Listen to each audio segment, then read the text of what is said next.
বগুড়ায় পিকনিকে গিয়ে আমাদের সাথে এটা হবে কখনো ভাবতে পারি নাই।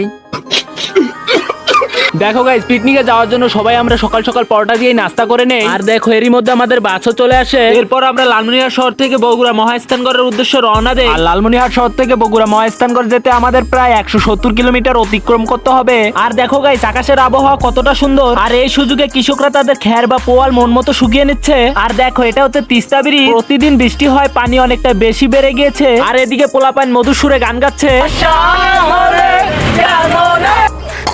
এরপর গাইস 8 ঘন্টা জার্নি করার পর আমরা পৌঁছে যাই। আর এখানে এসে দেখি হাজার হাজার মানুষ এসেছে। গাইস সত্যি কথা বলতে এটা একটা বিএমপি সমাবেশ ছিল, কিন্তু আমরা আসছি ঘুরতে, এই জন্য আমরা ঘুরতে শুরু করি। আর কিছুক্ষণের মধ্যে আমরা অনেকগুলো লজ্জাপতির গাছ দেখতে পাই, তাই একটু লজ্জা দিয়ে দেই। এরপর সব বন্ধুরা একসাথে ঘুরে অনেক আনন্দ পাই আমরা। আর হ্যাঁ গাইস, এই জায়গাটা অনেক সুন্দর। আর এই এরিয়াটা নাকি 120 বিঘা জমি নিয়ে গঠিত। আর এরপর বাসে 6 ঘন্টা জ্যামে আটকে থাকায় আমাদের বাড়ি আসতে রাত 1টা বেজে যায়।